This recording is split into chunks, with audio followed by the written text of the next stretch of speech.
Hi boys and girls, welcome to our place value introduction video. Just to sort of review, or if you're in kindergarten, preview place value that is sometimes represented with these, which are sometimes called base 10 blocks, and they're sometimes called place value blocks. Okay, I'm just going to introduce you to the different types of place value or base 10 blocks in this video. And then in my next video, I will show you how to represent a few numbers using these blocks. And in videos after that, the following videos will be adding larger numbers, such as 2-digit numbers, using the base 10 blocks to represent numbers and then add them together. Okay, so stay tuned. This is the easy and the first of the videos, and then they're gonna get like a little harder each time, okay? So my first place value block is this one right here, the small yellow one. It looks like a square. Okay, this is what we use to represent the ones place, which is the single digit, a digit that only has one number in it, which would be like the numbers 0, 1, 2, 3, 4, 5, 6, 7, 8, and 9. Those are all our one-digit numbers because they only take one digit to represent those numbers, okay? This would be worth 1, okay? The value of this block is 1. This is just 1, like one finger. I'm holding up one finger. This is one block. Okay, this is sometimes called a ones cube or a ones block, depending on which math program you use to help you teach math. Okay, the next block over here, notice it's long and it's blue. If you compare it to the ones, it's a lot longer than these short little ones blocks or the short little cubes, even though that's more like a square, not a cube. Okay, it would actually take a lot of these to equal one of these. This block right here represents the tens place, okay? Because there are 10 in this blue block. If I wanted to use my yellow ones blocks or my cubes to represent this blue block, if I wanted my yellow blocks to equal to this blue block, I would need 10, because the value of this blue tens block, or sometimes depending on your math program, it's called a long. Kind of does look long. Okay, the value of that is 10. That means I would need 10 ones, 1, 2, 3, and I can keep going. You can count with me if you want. 1, 2, 3, 4, 5. I would need 10 of these yellow blocks just to equal the blue block. 6, sorry. 7, 8. How many more do I need? If you said 2, you were correct. 9, 10. Okay, sorry. Sorry if I'm making you a little seasick with my camera there. Okay. It would take 1, 2, 3, 4, 5, 6, 7, 8, 9, 10 of my ones blocks or my cubes to equal my long or my tens block, because the tens block or the long has a value of 10. Okay, so far we have our ones block or our cube, and then we have our, sorry, let me get rid of those. We have our tens block or our long with a value of 10. And next is my big orange block. Depending on your math program, again, sometimes this one, I'll put it underneath, is called a hundreds block, and sometimes it's called a flat. Okay, this block represents 100. If you would count every single one of those squares, there are exactly 100 of the ones blocks or the cubes in this large orange block, okay? Because this has a value of 100. That means it's worth 100. Okay, and again, sometimes we call it a flat, because if you saw the actual block that's not magnetic, I'm actually using magnetic representations of these blocks, but if you saw the actual block in the classroom, it would look flat, but it would have this long and large shape here, okay? So that is my hundreds block or my flat. And if you wanted to count every single one of these tiny little squares, let me get close so you can see them. See, there's like some dark red lines here on the orange. You can sort of see that it's made up of smaller blocks. That means it's made up of these, the ones blocks or the cubes. If you counted each one, you would get 100. Let's just count one row together. 1, 2, 3, 4, 5, 6, 7, 8, 9, 10. Oh my goodness, connection. There are 10 of the ones or the cubes block in one row. That means that one row of my flat, my hundreds block, has 10 in it.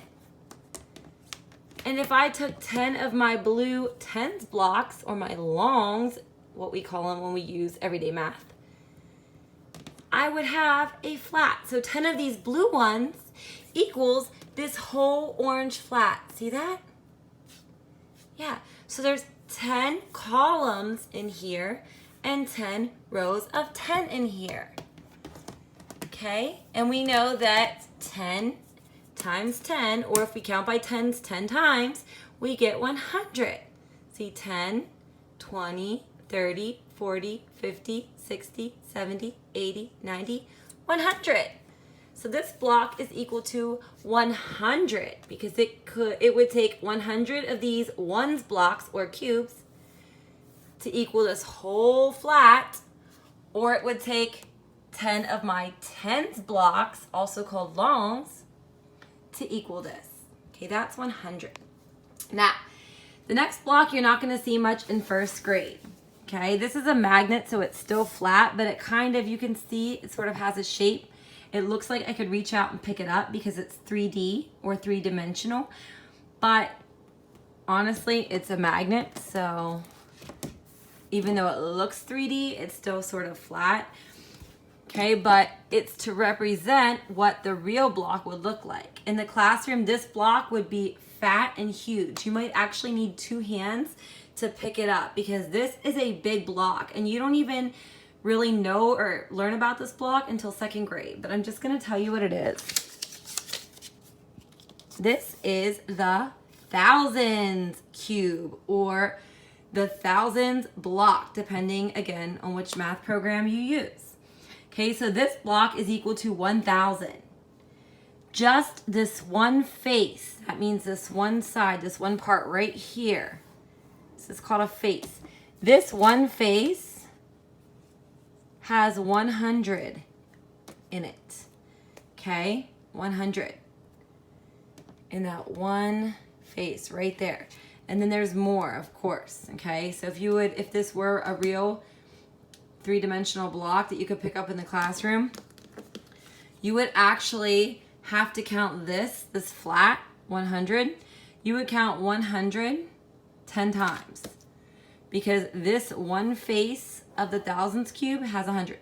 This top here has 100. The right side, 100. The left side, which we can't see, would have 100. The back of it would also have 100. And the bottom would be 100.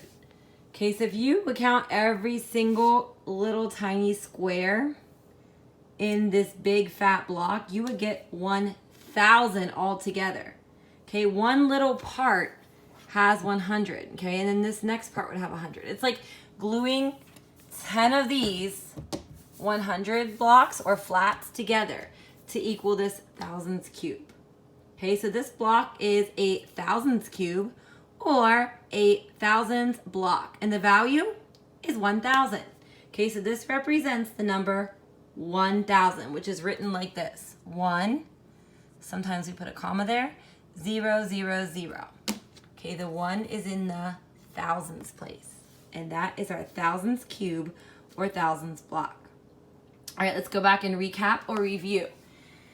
These yellow blocks here, just this one right here, It is a ones cube or a ones block, okay? We just call it a cube in everyday math. Some of you might call it a ones block because it has a value of 1. It's just equal to the number 1. The next block, the blue one, is sort of long looking. It's called a long or a tens block because the value is 10. That means it's worth 10. 1, 2, 3, 4, 5, 6, 7, 8, 9, 10. This block is the hundreds block, or sometimes it's called the flat. Okay, if you saw it in the classroom, it would look almost like a big flat square. If you counted every single square in the big square, you would get 100. Because the value of the hundreds block or the flat is 100. Okay, so this block is worth 100. And this is how you write the number 100. You have 1 in the hundreds place, and zeros in the tens place, and the ones place. And our last block, which is our second grade block, it's our thousands cube or thousands block because its value is 1,000. Okay, the number 1,000 has a 1 in the thousands place and has zeros in the hundreds, tens, and ones place. And if you counted every single one of these tiny little squares here on the front, and then you'd have to imagine that there's 100 more behind it in this row, then 100 more behind it, 100, you would get 1,000. Okay, we're not going to count all those. We couldn't even see all those because the blocks would be like inside. It would be like gluing 10 of the 100 blocks or the flats together to get this. So it'd be really, really hard to take it apart and count inside it. Okay, so just know that this is our thousands cube or 1,000s block. Okay, and those are all of our base 10 blocks, or sometimes they're called place value blocks. Okay, stay tuned on my YouTube channel for more videos about place value with my little place value or base 10 blocks. And stay tuned for some 2-digit addition videos using base 10 blocks. Thank you for tuning in. Bye.